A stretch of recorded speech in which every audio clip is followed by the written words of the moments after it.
Peter bagman की इस book में से हम कुछ बातें आपको बताने वाले हैं जो कल बताई थी उससे थोड़ी आज अलग हो। Where do you want to land? आपको कहाँ जाना है? आपको याद है आपको स्कूल के मैथ्स टीचर को आप पसंद नहीं करते थे क्योंकि उनकी वजह से आप कई बार फेल हो चुके हैं। शायद अपने डिग्री भी नहीं लोगे।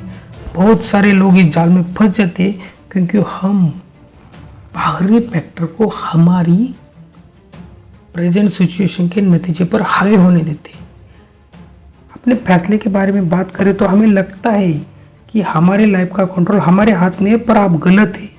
अक्सर किसी ट्रिगर पर जब आप बिना सोचे झट से रिएक्ट करते हैं उसकी वजह से आप इन नतीजों पर पहुंचते हैं। एग्जाम्पल के लिए आपके मैथ्स के टीचर जिन्होंने आपको कम मार्क्स देने का डिसीजन लिया है, आपको अपना फोकस बदल देना होगा। लाइफ के ट्रिगर को हमारे नतीजों को कंट्रोल करने देने की बजाय आपको खुद ही नतीजों को कंट्रोल करना होगा। आप ऐसा तभी करेंगे जब आप ये सोच लेंगे कि आपको क्या नतीजा चाहिए। आपको ये तय करना होगा आपको क्या नतीजा चाहिए। आपको स्लो हो जाना चाहिए और वैसा रिएक्शन ढूंढना चाहिए जो गारंटी देगा कि आप जैसा सोचते हैं वही नतीजा निकलेगा और मनचाहा सक्सेस मिलेगा। इस बुक के ऑथर पीटर एक कंसल्टेंट भी है।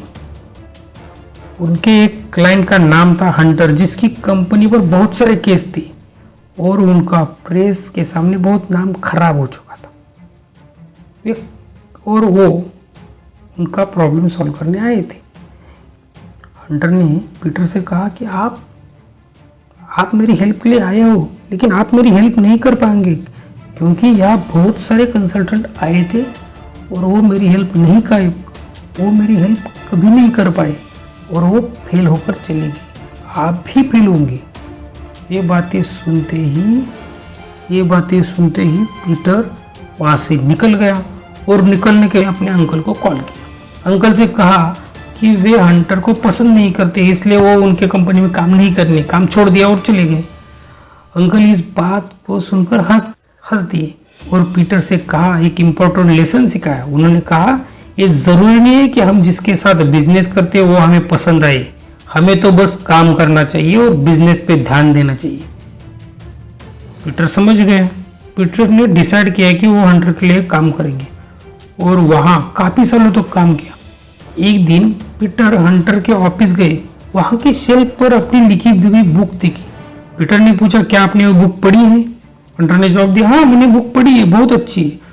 उस दिन के बाद पीटर और हंटर के बीच जो मनमुटाव था वो पूरी तरह से मिट गया।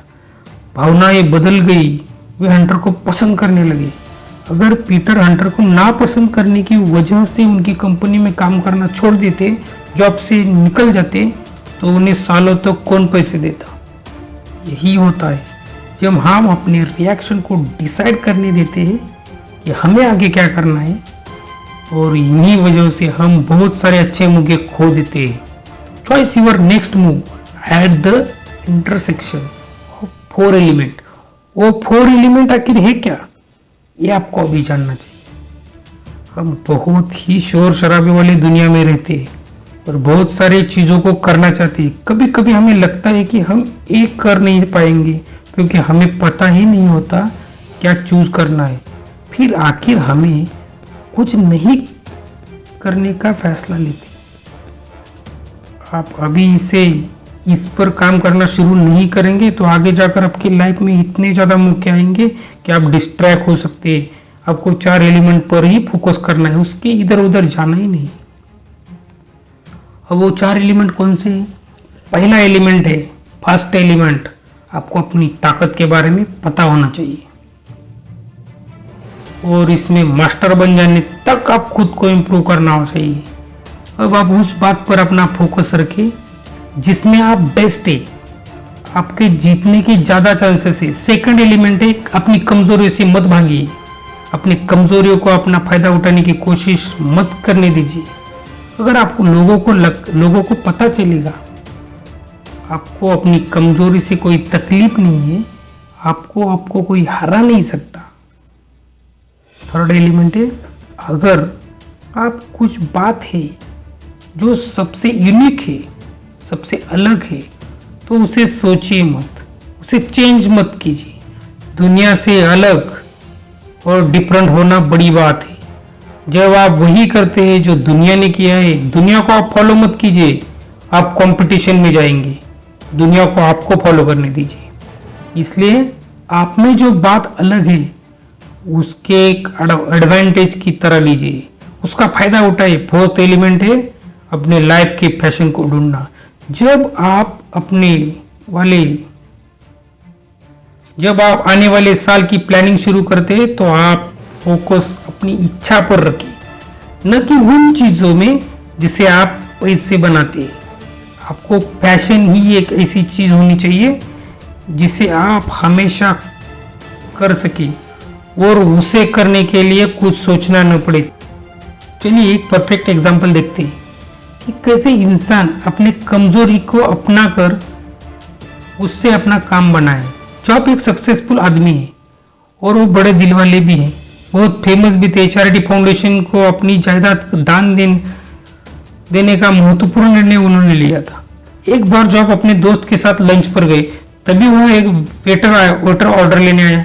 जॉब ने उसे श्रिम्प सैलेड मंगवाया, लेकिन कहा कि उन्हें अपना सैलेड सेल्समैन के साथ चाहिए, श्रिम्प के साथ।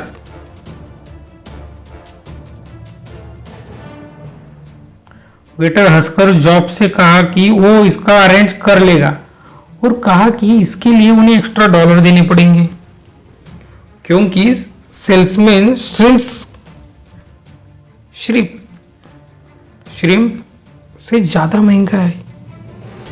कुछ पल सोचने के बाद जॉब ने कहा कि श्रिम्प ही लेंगे। सेल्समैन कहा नहीं, हालांकि जॉब काफी अमीर है, लेकिन फिर भी वो $1 की कीमत समझते। कुछ लोग कहते होंगे कि जॉब बहुत कंजूस है या फिर अजीब है,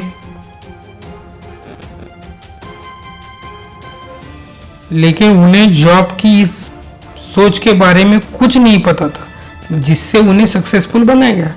जॉब अपने प्रिंसिपल को बहुत ही स्ट्रैटेजिकली फॉलो करते थे। उनका मानना है कि अगर कोई चीज रिटर्न में डबल वैल्यू नहीं देती है तो उसके लिए अपने पैसे लगाना बेकार है, फिर चाहे वो $1 ही क्यों ना हो।